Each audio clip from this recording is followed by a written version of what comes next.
അസ്സാം വലൈക്കും dear friends. ഇന്നത്തെ നമ്മുടെ സ്പെഷ്യൽ നിങ്ങൾ ആരും ഇതുവരെയും ട്രൈ ചെയ്ത് നോക്കിയിട്ടില്ലാത്ത ഒരു അടിപൊളി വെറൈറ്റി റെസിപ്പിയാണ്. നമ്മുടെ ഈ വീഡിയോ കണ്ടുകൊണ്ടിരിക്കുന്ന സമയത്ത് നിങ്ങൾക്ക് ഇഷ്ടപ്പെടുകയാണെങ്കിൽ ഒന്ന് ലൈക്ക് ചെയ്തേക്കണേ. അതുപോലെ തന്നെ നമ്മുടെ ഈ ചാനൽ ആദ്യമായിട്ട് കാണുന്നവരും ഇതുവരെയും സബ്സ്ക്രൈബ് ചെയ്യാത്തവരും പ്ലീസ് ഒന്ന് സബ്സ്ക്രൈബ് ചെയ്തേക്കണേ. ഞാനിടുന്ന വീഡിയോസ് ഉടനടി കിട്ടുന്നതിനായി സബ്സ്ക്രൈബ് ബട്ടന്റെ തൊട്ടടുത്ത് കാണുന്ന ബെല്ലൈക്കൺ കൂടി ക്ലിക്ക് ചെയ്തിട്ട് ഓൾ എന്ന ഓപ്ഷൻ എനേബിൾ ചെയ്യാനും മറക്കല്ലേ. ആദ്യം തന്നെ ഇതിനായിട്ട് അത്യാവശ്യം വലുപ്പമുള്ള ഒരു പൈനാപ്പിളിൻ്റെ പകുതി പൈനാപ്പിൾ ഇതാ എടുത്തിട്ടുണ്ട്. ഇനി പൈനാപ്പിളിൻ്റെ തൊലിയെല്ലാം ഒന്ന് മാറ്റിയതിന് ശേഷം ഒന്ന് കഴുകി വൃത്തിയാക്കി എടുക്കുക. വൃത്തിയാക്കി എടുത്ത പൈനാപ്പിൾ ഒരു ഗ്രേറ്ററിൻ്റെ വലിയ ഹോളിൽ കൂടി ഒന്ന് ഗ്രേറ്റ് ചെയ്തെടുക്കുക. ഇപ്പോൾ ഇതാ പൈനാപ്പിൾ ഗ്രേറ്റ് ചെയ്തെടുത്തിട്ടുണ്ട്. ഇനി നമ്മൾ ഗ്രേറ്റ് ചെയ്തെടുത്ത പൈനാപ്പിൾ ഒരു അരിപ്പയിൽ കൂടി ഒന്ന് അരിച്ചൊഴിക്കാം. പൈനാപ്പിളിൻ്റെ ജ്യൂസ് പെട്ടെന്ന് കിട്ടുന്നതിന് വേണ്ടിയിട്ട് ഇതുപോലത്തെ ഒരു മാഷർ വെച്ചിട്ട് ഒന്ന് പ്രസ് ചെയ്ത് കൊടുക്കുകയോ കൈ വെച്ച് മുറുക്കി പിഴിഞ്ഞ് അതിൽ ജ്യൂസ് അടിക്കുകയോ ചെയ്യുക. മിക്സിയിലൊന്നും വെച്ച് അടിക്കരുത്. നമുക്ക് ഇത് എത്ര ഉണ്ടെന്ന് ഒരു അളവ് കപ്പിൽ കൂടി അളന്ന് നോക്കാം. ഇതാ കണ്ടില്ലേ, 250 ml കപ്പിന് ഒരു കപ്പ് പൈനാപ്പിൾ ജ്യൂസാണ് കിട്ടിയിട്ടുള്ളത്. ഇതിവിടെ ഇരിക്കട്ടെ. ഇനി മിക്സിയുടെ ഒരു ചെറിയ ജാറിലേക്ക് 250 ml കപ്പിന് 1/4 കപ്പ് പഞ്ചസാര ഇട്ട് കൊടുക്കാം. ഒരു 5 ഏലക്ക എടുത്തിട്ടുണ്ട്. ഇതിൻ്റെ തൊണ്ട് മാറ്റിയിട്ട് ഇട്ട് കൊടുക്കുക. ഒരു ചെറിയ കഷ്ണം പട്ട, 5 ഗ്രാമ്പു, ചുക്ക്, 1 ഇഞ്ച് വലുപ്പത്തിലുള്ള ചുക്കും കൂടി ചേർത്ത് നല്ലവണ്ണം ഒന്ന് പൊടിച്ചെടുക്കാം. നമുക്ക് വേണ്ടത് ഒരു കൈപ്പിടി കശുവണ്ടിയാണ്. ചെറുതായിട്ടൊന്ന് കട്ട് ചെയ്തെടുക്കാം. ഒരു 1/4 കപ്പ് കശുവണ്ടിയാണ് എടുത്തിട്ടുള്ളത്. ഇത് ഒരു ബൗളിലേക്ക് ഇട്ട് കൊടുത്ത് ഒരു 1/2 ടീസ്പൂൺ മൈദയിട്ട് ഒന്ന് മിക്സ് ചെയ്ത് വെക്കാം. ഇനി ചൂടായി കിടക്കുന്ന ഒരു പാത്രത്തിലേക്ക് 1/2 കപ്പ് പഞ്ചസാര ഇതുപോലെ ഒന്ന് വിതറി ഇട്ട് കൊടുക്കുക. ഇതിലേക്ക് ഒരു 2 ടേബിൾ സ്പൂൺ വെള്ളവും കൂടി ഒഴിച്ചു കൊടുക്കുക. മീഡിയം ഫ്ലെയിം വെച്ച് കൊടുക്കുക. ഇതാ ഇപ്പോൾ കണ്ടില്ലേ, സൈഡിലൊക്കെ ഒരു ഗോൾഡൻ ബ്രൗൺ നിറം ആയിട്ടുണ്ട്. ഇനി ഒരു സ്പൂൺ വെച്ച് ഒന്ന് ഇളക്കി കൊടുക്കാം. ഈ ഒരു സമയം ഫ്ലെയിം ഒന്ന് കുറച്ച് വെച്ച് കൊടുക്കുക. പഞ്ചസാര എല്ലാം ഉരുകി ഒരു ഡാർക്ക് ബ്രൗൺ കളർ ആയി പോകരുത്. എന്നാൽ പിന്നെ ഒരു കയ്പ്പ് രസം ഉണ്ടാവും. ഒരു ഗോൾഡൻ ബ്രൗൺ നിറം മാത്രമേ ആവാൻ പാടുള്ളൂ. ഇപ്പോൾ ഇതാ പഞ്ചസാര എല്ലാം ഉരുകി ഒരു ഗോൾഡൻ ബ്രൗൺ നിറം ആയിട്ടുണ്ട്. ഇനി ഇതിലേക്ക് 1/4 കപ്പ് തിളച്ച വെള്ളം ഒഴിച്ചു കൊടുക്കാം. ജസ്റ്റ് ഒന്ന് മാറി നിന്നിട്ട് വേണം വെള്ളം ഒഴിച്ചു കൊടുക്കാൻ. വെള്ളം ഒഴിച്ചു കൊടുത്തതിന് ശേഷം ജസ്റ്റ് ഒന്ന് ഇളക്കി കൊടുക്കുക. ചെറിയ ചെറിയ കട്ടകൾ പോലെ കിടക്കും, അതെല്ലാം ഒന്ന് ഉരുകി വന്നോളും. 3 മിനിറ്റെങ്കിലും മീഡിയം ഫ്ലെയിമിൽ ഇട്ടിട്ട് ഇതൊന്ന് തിളപ്പിച്ചെടുക്കുക. ഇപ്പോൾ ഒരു 3 മിനിറ്റ് ആയിട്ടുണ്ട്. നമ്മൾ ഒഴിച്ചു കൊടുത്ത വെള്ളമൊക്കെ വറ്റി ഒരു 1/2 കപ്പായിട്ട് മാറിയിട്ടുണ്ട്. ഇനി ഇതിലേക്ക് നമുക്ക് പൈനാപ്പിൾ ജ്യൂസ് അരിച്ചെടുത്ത് വെച്ചത് ചേർത്ത് കൊടുക്കുക. ഒന്ന് ഇളക്കി കൊടുത്തതിന് ശേഷം ഇതിലേക്ക് ആവശ്യത്തിനുള്ള പഞ്ചസാര പൊടിച്ചത് ചേർത്ത് കൊടുക്കാം. നമ്മൾ നേരത്തെ പൊടിച്ചു വെച്ചിട്ട് അതിൽ നിന്ന് പകുതി പഞ്ചസാര ഇതിലേക്ക് അങ്ങ് ചേർത്ത് കൊടുക്കാം. പകുതി നമുക്ക് മാറ്റി വയ്ക്കാം, പിന്നീട് ആവശ്യമുണ്ട്. എല്ലാം കൂടിയിട്ട് ഒന്ന് ഇളക്കി കൊടുത്ത് ഇതൊന്ന് തിളപ്പിച്ചെടുക്കാം. ഇപ്പോൾ തിളപ്പിച്ചെടുത്ത് 1 മിനിറ്റ് ആയിട്ടുണ്ട്. 250 ml കപ്പിന് 1 കപ്പ് കുരുവൊന്നുമില്ലാത്ത ഉണക്കമുന്തിരി ചേർത്ത് കൊടുക്കാം. നല്ലതുപോലെ കഴുകി വൃത്തിയാക്കി എടുത്തിട്ട് വേണം ഇതിലേക്ക് ചേർത്ത് കൊടുക്കാം. അതുപോലെ തന്നെ ഇതിലേക്ക് ഒരു 1/4 കപ്പ് ഗോൾഡൻ മുന്തിരിയും കൂടി ചേർത്ത് കൊടുക്കാം. ഗോൾഡൻ മുന്തിരി മാത്രമേ ഉള്ളെന്നുണ്ടെങ്കിൽ അത് മാത്രം എടുത്താലും മതി. ഇനി ഇതിലേക്ക് നമ്മൾ ചേർത്ത് കൊടുക്കുന്നത് ട്യൂട്ടി ഫ്രൂട്ടിയാണ്. ഒരു 1/4 കപ്പ് ചേർത്ത് കൊടുക്കാം. എല്ലാം കൂടി ചേർത്ത് കൊടുത്ത് ഒന്ന് മിക്സ് ചെയ്തെടുക്കാം. ഒരുപാടങ്ങ് വറ്റിപ്പോവരുത്, മീഡിയം ഫ്ലെയിം വെച്ച് കൊടുക്കാം. ഈ ഒരു രീതിക്ക് വേണം ഇതൊന്ന് വറ്റിച്ച് എടുക്കാൻ വേണ്ടി. ഒരുപാടങ്ങ് വറ്റിപ്പോവരുത്, ഈ ഒരു രീതിക്ക് വേണം ഇത് റെഡിയാക്കി എടുക്കാൻ. ഒരുപാട് വറ്റിപ്പോവുകയാണെന്നുണ്ടെങ്കിൽ ചൂടൊക്കെ മാറിക്കഴിയുമ്പോൾ കല്ലുപോലെ ആയി പോവും. ഇതിലേക്ക് നമ്മൾ ചേർത്ത് കൊടുക്കുന്നത് നാരങ്ങ നീരാണ്. ഒരു നാരങ്ങയുടെ പകുതി നാരങ്ങ, 1 ടേബിൾ സ്പൂൺ നാരങ്ങ നീര് ഇതിലേക്ക് അങ്ങ് പിഴിഞ്ഞ് ഒഴിച്ചു കൊടുക്കാം. നമ്മളെടുത്ത പൈനാപ്പിൾ ജ്യൂസ് നല്ല മധുരമുള്ള പൈനാപ്പിൾ ജ്യൂസാണ്, അധികം പുളിപ്പൊന്നുമില്ല. അപ്പോൾ അതുകൊണ്ടാണ് നാരങ്ങ നീര് ചേർത്ത് കൊടുത്തിട്ടുള്ളത്. നമ്മളെടുക്കുന്ന പൈനാപ്പിൾ ജ്യൂസ് നല്ല പുളിപ്പുള്ള ജ്യൂസ് ആണെന്നുണ്ടെങ്കിൽ, മധുരമൊന്നും ഇല്ലാന്നുണ്ടെങ്കിൽ ഇതിലേക്ക് നാരങ്ങ നീര് ചേർക്കേണ്ട ആവശ്യമില്ല. നാരങ്ങ നീര് ചേർത്ത് കൊടുക്കുന്ന സമയത്ത് ഫ്ലെയിം ഓഫാക്കിയിട്ട് വേണം നാരങ്ങ നീര് ചേർത്ത് കൊടുക്കാൻ. ഇപ്പോൾ ഈ ഒരു പരുവത്തിന് വേണം ഇത് റെഡിയാക്കി എടുക്കാൻ. ഇതിവിടെ ഇരിക്കട്ടെ. ഇപ്പോൾ നല്ല ചൂടാണ്, ഇതിൻ്റെ ചൂട് മുഴുവനായിട്ടൊന്ന് മാറിക്കിട്ടണം. ഇനി ഒട്ടും ഈർപ്പമൊന്നുമില്ലാത്ത ഒരു ബൗൾ എടുക്കുക. ഇതിലേക്ക് 1/4 കപ്പ് ഒട്ടും പുളിപ്പില്ലാത്ത നല്ല കട്ടിയുള്ള തൈര് വേണം ചേർത്ത് കൊടുക്കാൻ. തൈര് ഉണ്ടെന്നുണ്ടെങ്കിൽ തൈര് എടുക്കുക. തൈര് താല്പര്യം ഇല്ലാന്നുണ്ടെങ്കിൽ 3 റൂം ടെമ്പറേച്ചറുള്ള മുട്ട എടുത്താലും മതി. മുട്ട ഇഷ്ടമില്ലാത്തവർക്ക് തൈര് എടുക്കുക. ഇനി തൈര് ഒന്ന് ഉടച്ചെടുക്കാം, കട്ടകളൊന്നുമില്ലാതെ ഒന്ന് ഉടച്ചെടുക്കുക. ഇനി ഇതിലേക്ക് നമ്മൾ ചേർത്ത് കൊടുക്കുന്നത് നേരത്തെ മാറ്റി വെച്ചില്ലേ ആ പഞ്ചസാര ഇതിലേക്ക് മുഴുവനും ചേർത്ത് കൊടുക്കുക. പഞ്ചസാരയും കൂടെ ചേർത്ത് ഒന്ന് ഇളക്കി യോജിപ്പിക്കാം. ഇനി ഇതിലേക്ക് നമ്മൾ ചേർത്ത് കൊടുക്കുന്നത് എണ്ണയാണ്. സൺഫ്ലവർ ഓയിലാണ് ചേർത്ത് കൊടുക്കുന്നത്. ഒരു 1/4 കപ്പ് ചേർത്ത് കൊടുക്കുക. ഇതുപോലത്തെ ഒരു അളവ് കപ്പ് ഇല്ലാന്നുണ്ടെങ്കിൽ വീട്ടിൽ ചായയും വെള്ളമൊക്കെ കുടിക്കുന്ന ഗ്ലാസ് ഉണ്ടല്ലോ, ആ ഗ്ലാസിൻ്റെ അളവിന് അനുസരിച്ചായിരിക്കണം ബാക്കി എല്ലാ ഇൻഗ്രീഡിയൻസും അളന്നെടുക്കാൻ.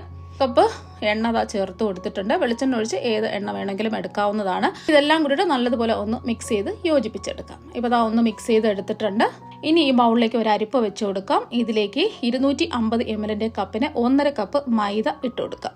ഇതുപോലെ ലെവൽ ഇത് വേണം എടുക്കാനായിട്ട്, കുത്തി നിറച്ച് എടുക്കരുത്. ഇനി ഇതിലേക്ക് 1/4 ടീസ്പൂൺ ബേക്കിംഗ് പൗഡർ ചേർത്ത് കൊടുക്കുക. അതുപോലെ തന്നെ ഇതിലേക്ക് ഒരു 1/4 ടീസ്പൂൺ ബേക്കിംഗ് സോഡയും 2 നുള്ള് ഉപ്പും കൂടി ചേർത്ത് കൊടുക്കുക.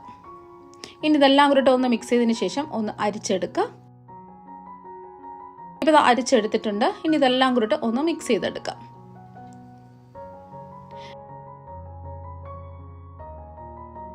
ഇപ്പോൾ ഇതെല്ലാം ഒന്ന് മിക്സ് ചെയ്തെടുത്തു. ഇതിലേക്ക് നമ്മൾ ചേർത്ത് കൊടുക്കുന്നത് നമ്മൾ ചൂടൊക്കെ മാറിയ ഡ്രൈ ഫ്രൂട്ട്സ് മുഴുവനും ഇതിലേക്ക് അങ്ങ് ചേർത്ത് കൊടുക്കാം. അപ്പോൾ ചേർത്ത് കൊടുത്തതിന് ശേഷം നന്നായിട്ട് ഒന്ന് ഇളക്കി യോജിപ്പിക്കാം. ഇളക്കി യോജിപ്പിച്ചിട്ടുണ്ട്. ഇനി ഇതിലേക്ക് നമ്മൾ ചേർത്ത് കൊടുക്കുന്നത് ഇതായിട്ട് മിക്സ് ചെയ്ത് വെച്ച കശുവണ്ടിയില്ല, അതും കൂടെ അങ്ങ് ചേർത്ത് കൊടുക്കാം. ഇതിന് നമ്മൾ വാനില എസൻസ് ഒന്നും ഒഴിക്കുന്നില്ല. നമ്മൾ നാരങ്ങ നീര് ചേർത്തുകൊണ്ട് വാനില എസൻസ് ഒഴിക്കേണ്ട ആവശ്യമില്ല. അഥവാ നിങ്ങൾക്ക് വാനില എസൻസ് വേണമെന്നുണ്ടെങ്കിൽ കുറച്ച് ചേർത്ത് കൊടുക്കാം. ഞാനിപ്പോൾ ചേർത്ത് കൊടുക്കുന്നില്ല. ഇതെല്ലാം കൂടിയിട്ട് ഒന്ന് ഇളക്കി യോജിപ്പിച്ചെടുക്കാം. അപ്പോൾ നമ്മുടെ ബാറ്റർ ഇതാ ഇവിടെ റെഡി ആയിട്ടുണ്ട്. ഈ ഒരു രീതിക്ക് വേണം റെഡിയാക്കി എടുക്കാൻ. ഒരുപാടങ്ങ് ലൂസായി പോകരുത്. ഈ ഒരു കട്ടിക്ക് വേണം ബാറ്റർ റെഡിയാക്കി എടുക്കാൻ. ഇനി അടുത്തതായിട്ട് നമുക്ക് വേണ്ടത് ഒരു കേക്ക് ടിന്നാണ്. വീട്ടിലുള്ള ഏതെങ്കിലും ഒരു പാത്രം എടുത്താലും മതി. ഞാനിപ്പോൾ ഒരു കേക്ക് ടിന്നാണ് എടുത്തിട്ടുള്ളത്. ഇതിൻ്റെ ഉള്ളിലേക്ക് നമുക്ക് കുറച്ച് എണ്ണ ഒന്ന് ബ്രഷ് ചെയ്ത് കൊടുക്കാം. എണ്ണയോ ബട്ടറോ എന്തെങ്കിലും ഒന്ന് ബ്രഷ് ചെയ്ത് കൊടുക്കുക. ഇനി ഇതിലേക്ക് റൗണ്ടായിട്ട് കട്ട് ചെയ്തെടുത്ത ബട്ടർ പേപ്പറും കൂടി വെച്ച് കൊടുക്കാം.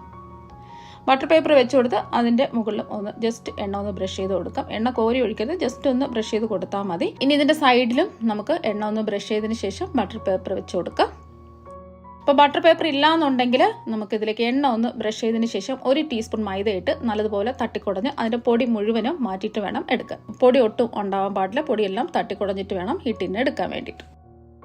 ഇനി നമുക്ക് തയ്യാറാക്കി വെച്ച ബാറ്റർ മുഴുവനും ഇതിലേക്ക് അങ്ങ് ഒഴിച്ചു കൊടുക്കാം. ഇപ്പോൾ ബാറ്റർ മുഴുവനും ഒഴിച്ചു കൊടുത്തിട്ടുണ്ട്. ഒരു ടൂത്ത് പിക്ക് വെച്ച് ഒന്ന് ഇളക്കി കൊടുത്തതിന് ശേഷം ഇതിൻ്റെ എയർ ബബിൾസ് ഒക്കെ ഒന്ന് പോയി കിട്ടുന്നതിന് വേണ്ടിയിട്ട് ഒന്ന് ടാപ്പ് ചെയ്ത് കൊടുക്കാം. ഇനി നമുക്ക് ഈ കേക്ക് ഒന്ന് ബേക്ക് ചെയ്തെടുക്കാം. ഞാൻ ബേക്ക് ചെയ്തെടുക്കുന്നത് വീട്ടിലുള്ള ഇഡ്ഡലി ചെമ്പിലാണ്. അപ്പോൾ ഇഡ്ഡലി ചെമ്പിൻ്റെ ഉള്ളിൽ ഞാൻ കുറച്ച് ഉപ്പിട്ട് കൊടുക്കുന്നുണ്ട്.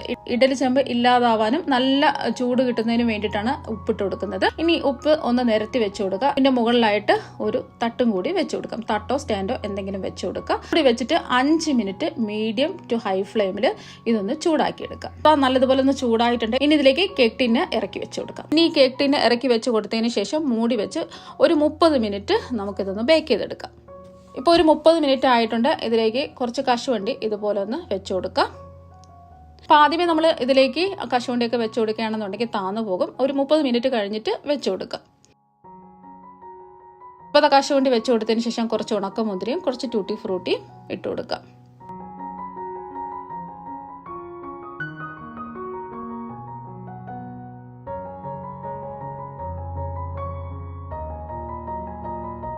ഇനി ഇത് വീണ്ടും മൂടി വെച്ച് ബേക്ക് ചെയ്തെടുക്കാം.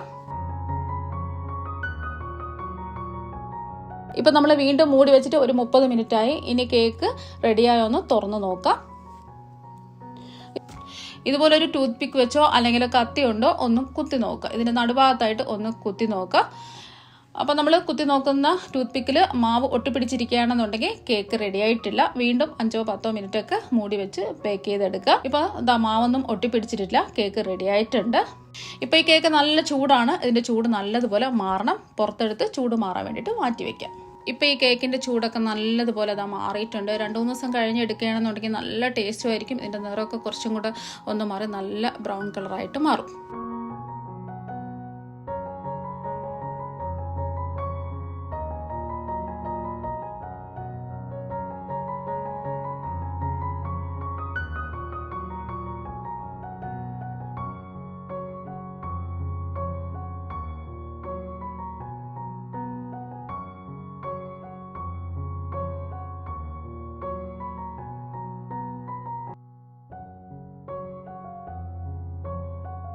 കേക്ക് ഒന്ന് കട്ട് ചെയ്തെടുക്കാം.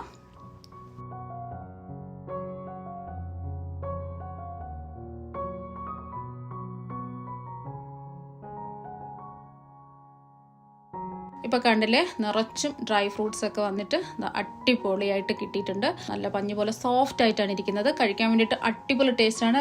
ഇനി ഇതൊന്ന് മുറിച്ചും കൂടി കാണിച്ചു തരാം. ഇപ്പോൾ കണ്ടില്ലേ, നല്ല സോഫ്റ്റ് ആയിട്ടാണ് ഇരിക്കുന്നത്. നല്ല ടേസ്റ്റാണ് കഴിക്കാൻ വേണ്ടിയിട്ട്. നിങ്ങൾ എന്തായാലും വീട്ടിലുള്ള കുറഞ്ഞ ചേരുവകൾ വെച്ചിട്ട് ഒരു പ്ലം കേക്ക് നിങ്ങൾ റെഡിയാക്കി നോക്കുക. തീർച്ചയായും നിങ്ങൾക്ക് എല്ലാവർക്കും ഒരുപാട് ഇഷ്ടമാകും. അപ്പോൾ നമുക്ക് മറ്റൊരു വെറൈറ്റി വീഡിയോ ആയിട്ട് വീണ്ടും കാണാം. താങ്ക്